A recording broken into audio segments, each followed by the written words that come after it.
Glória a Deus, a paz do Senhor, meus irmãos. Graças a Deus, estamos na presença do Senhor para mais uma noite nos átrios do Senhor, adentrando com adoração e com louvor. Precisamos aprender no seu santo tempo a instrução da sua poderosa palavra. Meus amados, vamos nesse momento, como é de costume, nos colocarmos em pé para fazermos a leitura do texto, do tema desta noite, que é o poder pentecostal para hoje, ou para os dias atuais. Está em dois textos. O primeiro, no Evangelho segundo escreveu o Dr. Lucas, capítulo de número 1, versículo de número 21 e 22.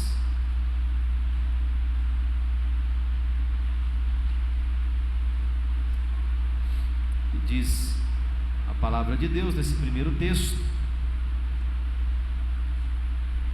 e o povo estava esperando a Zacarias e maravilhava-se de quanto se demorava no e saindo ele, não lhes podia falar. Então entenderam que tinha sido uma visão e falava por acenos e ficou mudo. Agora nos remetemos ao livro do Atos dos Apóstolos, no capítulo de número 2 e o versículo de número 1 ao versículo de número 4.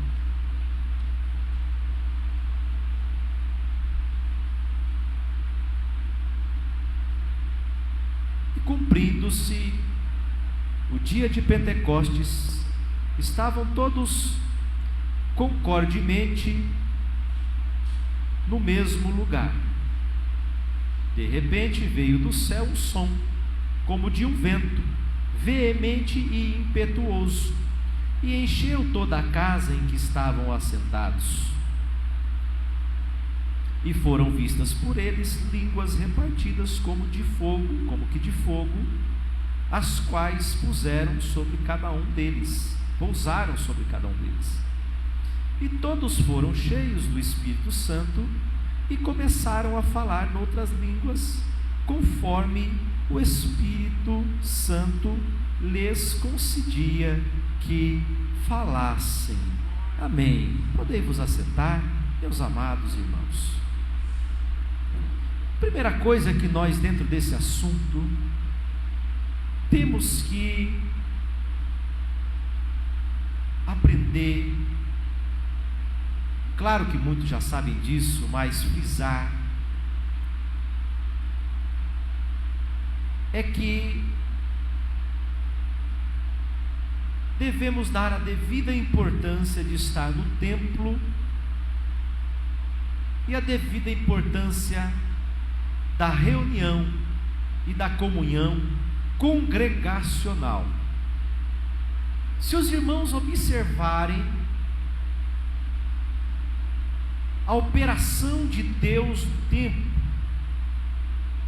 na reunião, não é a operação de Deus na parede do templo, mas é a operação de Deus na reunião congregacional. Quando nós vemos lá em Lucas, o que está dizendo a Bíblia sobre o sacerdote Zacarias? Está falando que ele se demorava no templo. Versículo 21 do capítulo 1 vai falar: o povo estava esperando a Zacarias e maravilhava-se o tanto que ele se demorava no templo.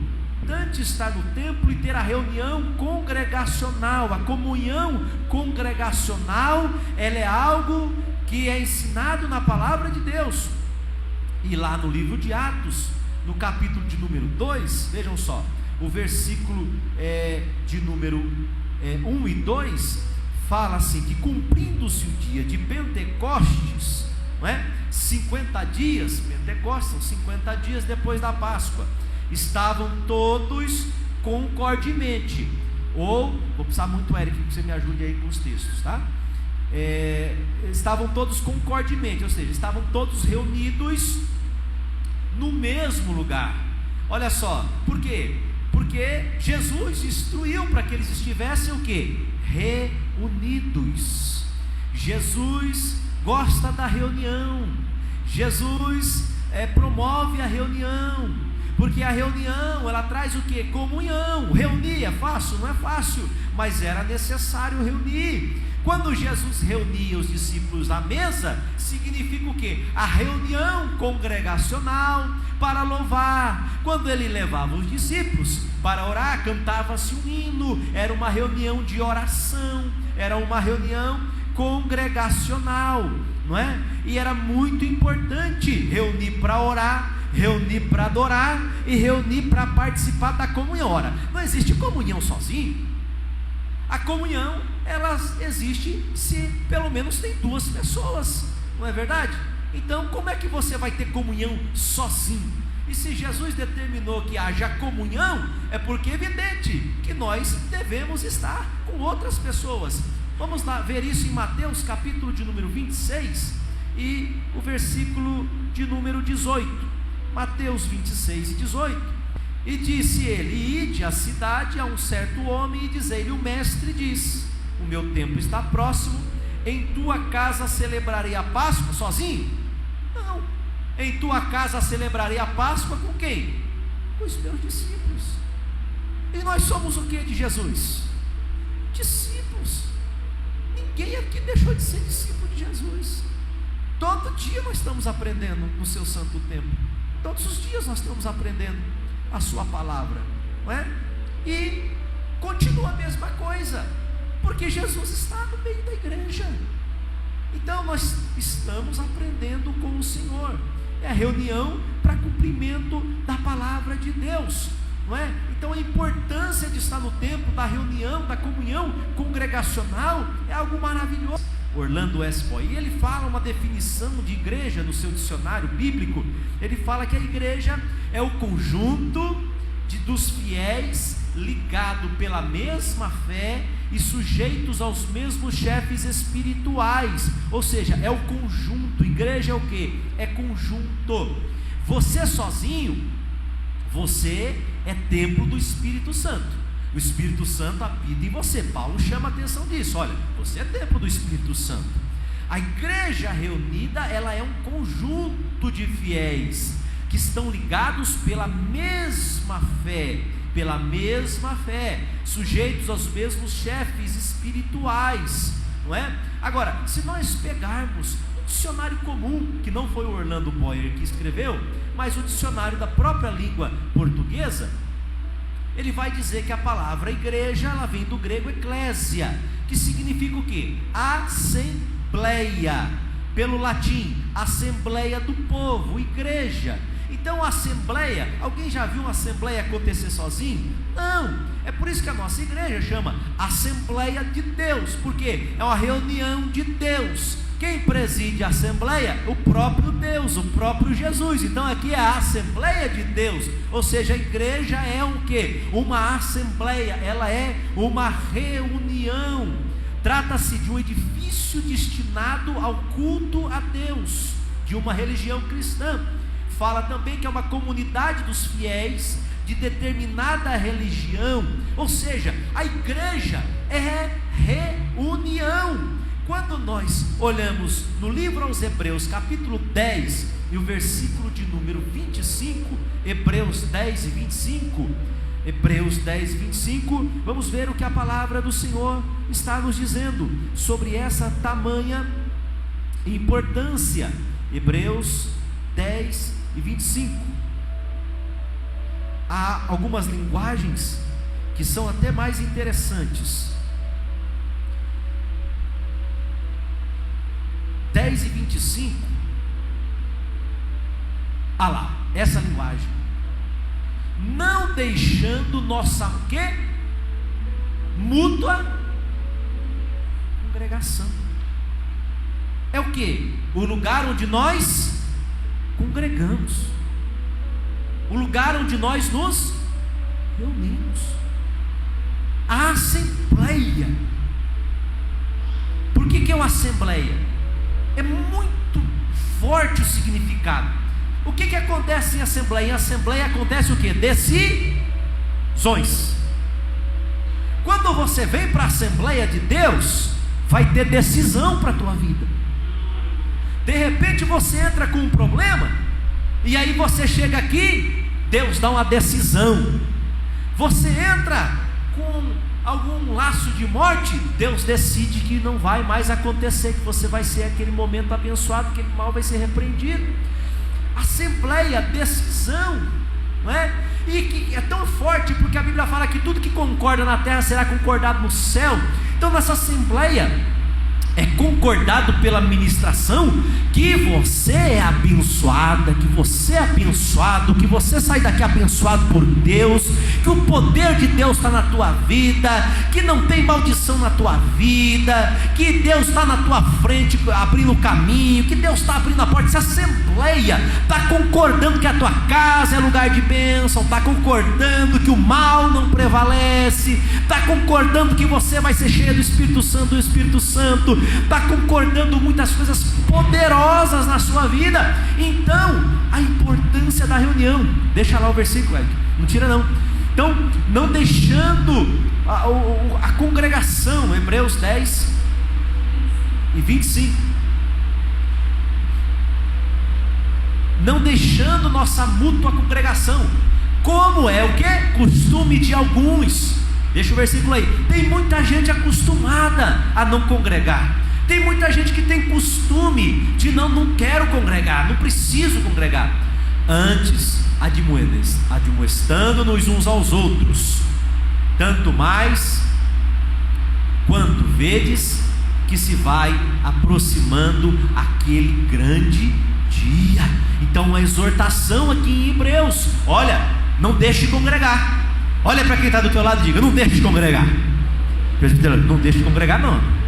Pastor Derival, não deixe de congregar não, mas Evangelista Fred, não deixa de congregar. Você não pode deixar de congregar. Eu tenho que te admoestar, por quê? Porque Jesus está voltando, aquele grande dia está chegando. Vamos nos reunir, vamos preparar para o céu, vamos ensaiar aqui como é que vai ser o arrebatamento da igreja, vamos ensaiar aqui como é que vai ser o glória a Deus e aleluia. Eu preciso estar pronto, eu preciso estar com a minha lamparina ali, com azeite dentro. Então por isso é importante você congregar.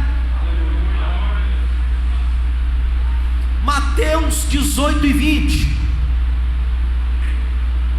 Eita, quem não gosta de vir na igreja não está contente comigo hoje, já desligou a internet, já apagou, mas eu vou falar porque está aqui na palavra de Deus. Mateus capítulo 18, versículo 20. Porque onde estiverem quantas pessoas? Para ter uma assembleia, você faz assembleia só com uma pessoa? Não. Ai, Jesus aperta aqui, hein? Reunidos em quem? No meu nome. Aí eu estou o quê? No meio deles. Jesus está mostrando a importância da assembleia. Jesus está falando assim: se você estiver sozinho, a presença está no teu coração.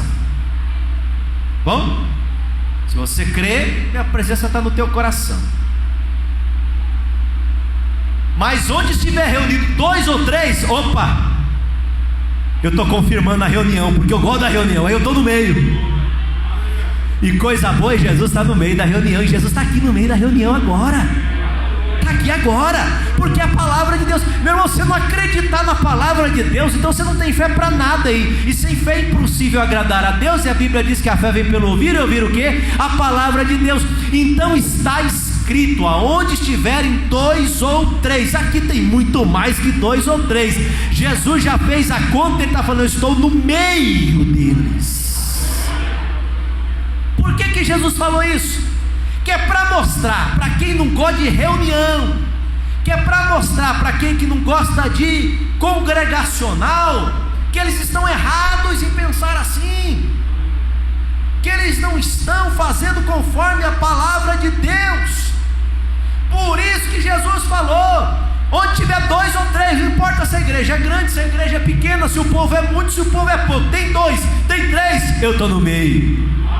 Está vendo, irmão, quanto é importante? E aí, começa uma operação de Deus, porque Jesus é maravilhoso. Quando Ele opera no seu particular é uma coisa, mas quando Ele opera, irmãos, em conjunto assim, com os seus irmãos, é uma coisa maravilhosa aquilo que Deus faz. É uma brasa viva acendendo a outra brasa, é uma coisa, é um motivando o outro, aquele calor do Espírito Santo, aquela coisa maravilhosa. Então, está aí a importância da reunião. Ora, Salmo 27:4, o próprio salmista Davi, ele vai ressaltar isso. Desde o Antigo Testamento havia essa consciência, e eu estou falando do Novo Testamento agora há pouco. Não foi abolido, não foi retirado, pelo contrário, foi confirmado, porque quando lá na Páscoa era determinado para se pegar o cordeiro e reunir as pessoas, já está falando da igreja. É a primeira formação da igreja, está na saída do Egito. E quem é que está no meio da igreja reunida? O cordeiro que está sendo sacrificado naquele momento. Ali já está a instrução da reunião congregacional. E tem gente que fala que não é importante, é desnecessário e é dispensável não estar na igreja.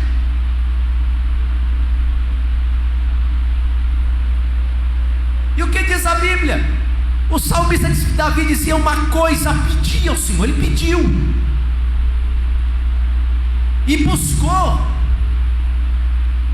porque você tem que pedir e tem que buscar, porque depende de esforço. Que possa morar na casa do Senhor todos os dias da minha vida. Olha aqui, Zacarias, ele demorava lá na casa, ele não tinha pressa de estar na casa de Deus, de sair da casa de Deus, aliás, ele não tinha pressa.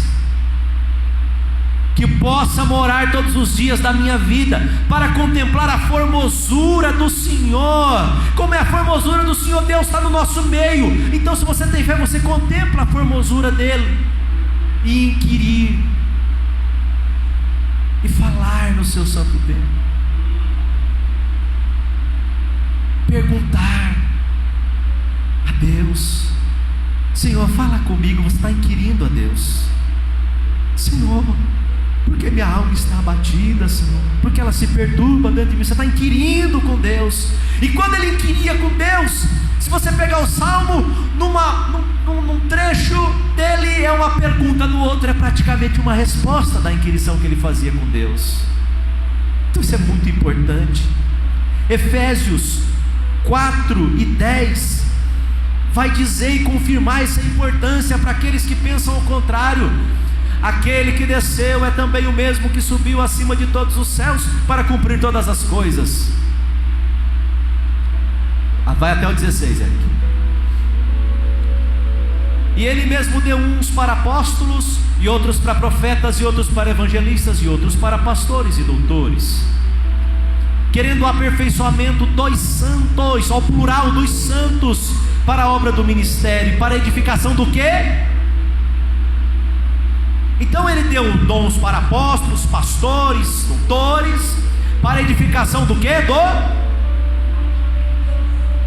interesse de Deus, que o corpo esteja junto e seja edificado, até que todos cheguemos à unidade da fé e ao conhecimento do Filho de Deus, ao homem perfeito, à medida da estatura completa de Cristo, para que não sejamos mais meninos inconstantes, levados em toda a roda de vento e doutrina, pelo engano dos homens que com astúcia enganam fraudulosamente. Então, quando você está aqui, você está recebendo instrução de Deus, e nós vamos falar na próxima terça-feira das epístolas, aonde vai vir instrução de Deus para a tua vida. Vem e traga mais um.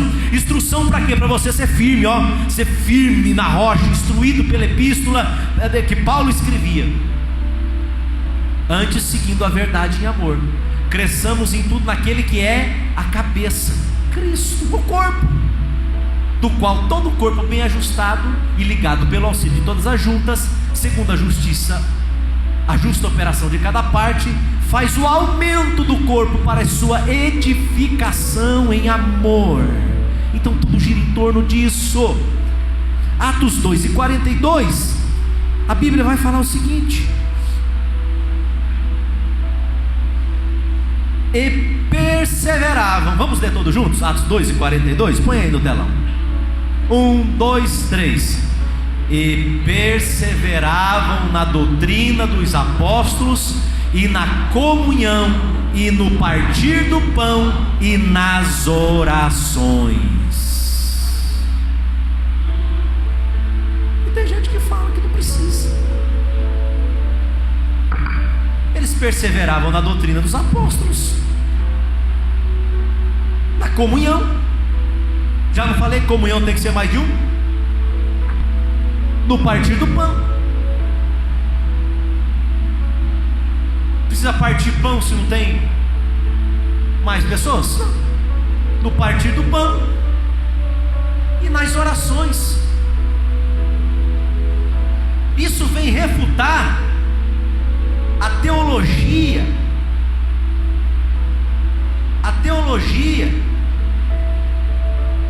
dos desigrejados, a teologia anticongregacional. O que eu vejo às vezes de ensinadores pregando na internet sobre essa teologia embutida, porque eles não falam claramente isso. Olha, eu vou ensinar para você a teologia anticongregacional. Ele não fala isso, mas ele prega erros graves e induz as pessoas ao distanciamento, a não reunião do corpo de Cristo, a não congregação.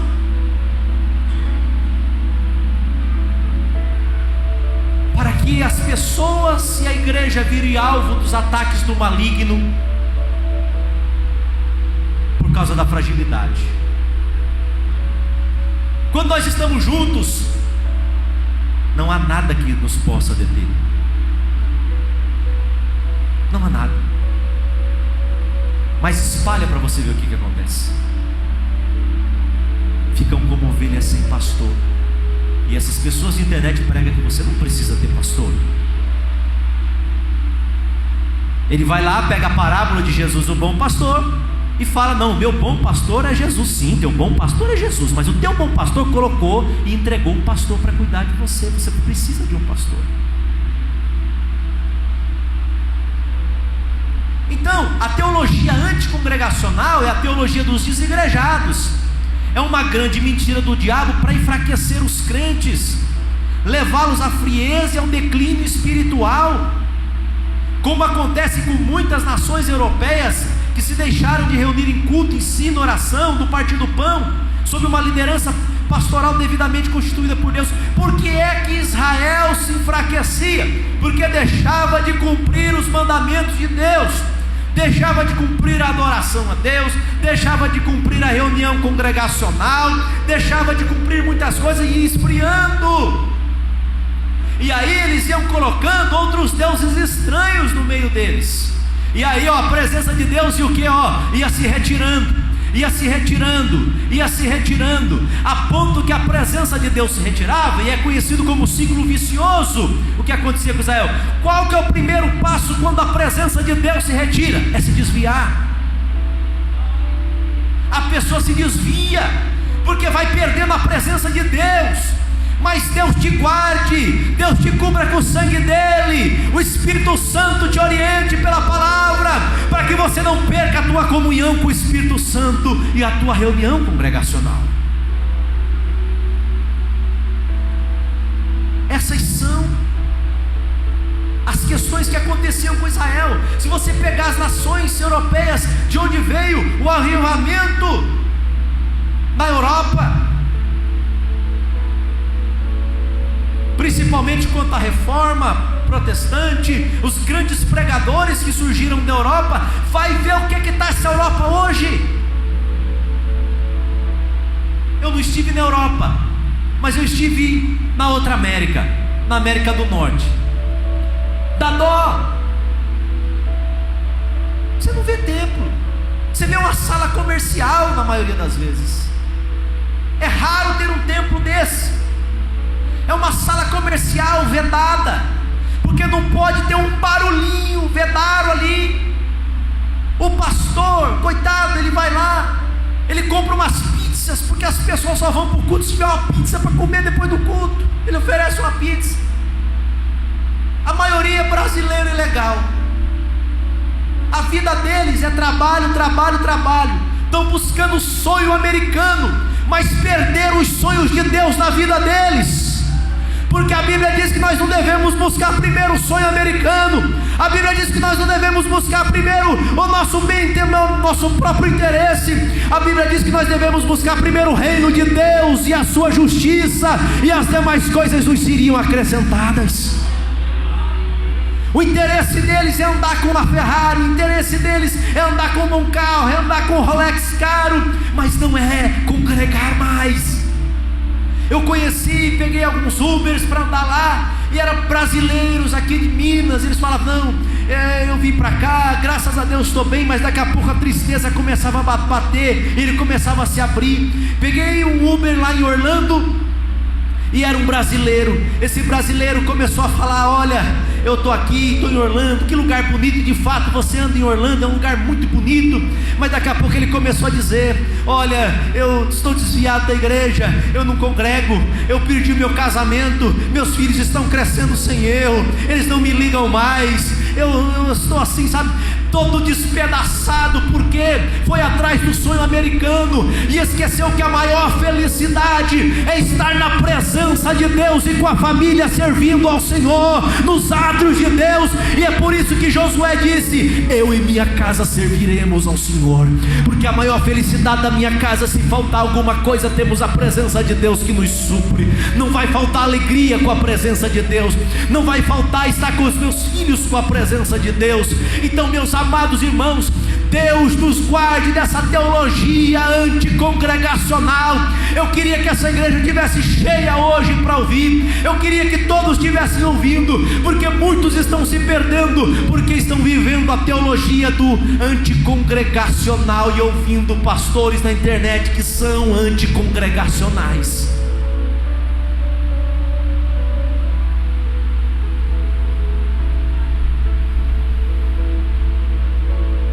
Eles vão falar o seguinte: para ser crente eu não preciso da igreja. Você está errado. Para ser crente você precisa de Jesus, e a igreja é o corpo de Jesus, e Jesus é a cabeça da igreja. Como é que você vai ser crente sem a congregação, sem a igreja, se você é membro de um corpo? Ou você é membro de um corpo estranho que ninguém conhece por aí? Ou você é membro de um alienígena que ninguém sabe por aí? Não tem jeito. Você é membro do corpo, e o corpo está aqui. É o corpo de Cristo, a igreja de Jesus. A segunda declaração que eles dizem: para servir a Deus eu não preciso de pastor. Outro erro que Satanás imputiu nas entrelinhas do teu coração e da tua mente. Porque Hebreus, eu vou falar da palavra, eu não vou falar de achismos. Eu prego a palavra, não prego teorias achistas por aí. Hebreus 13, 17.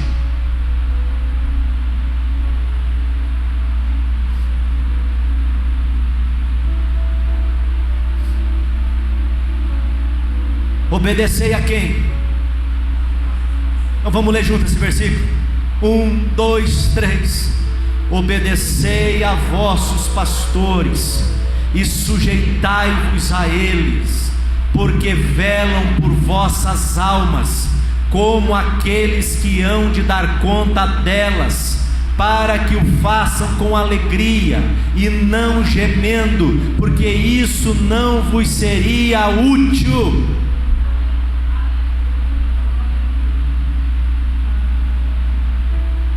Deus constituiu pastores para o seu rebanho. Rebanho não é uma ovelha só, ou é? É só pegar a parábola das ovelhas. Rebanho não é feito de uma ovelha só. Que Deus arranque essa cegueira dos teus olhos, esse comichão dos teus ouvidos e essa casca do teu coração, e o avivamento e o Pentecoste volte a tomar conta da tua vida, pela misericórdia de Deus.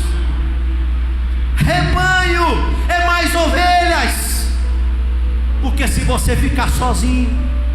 Não é um lobo físico que vem atacar você, é um lobo espiritual.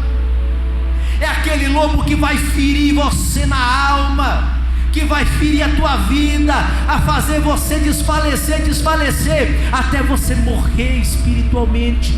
Você vai sangrar espiritualmente, a ponto de já não ter mais vida espiritual.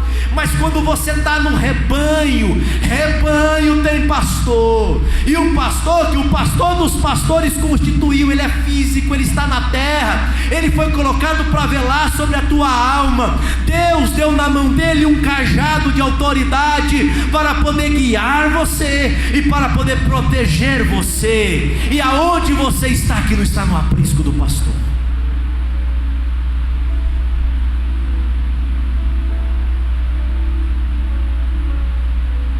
Então, está aí a palavra de Deus para nossas vidas.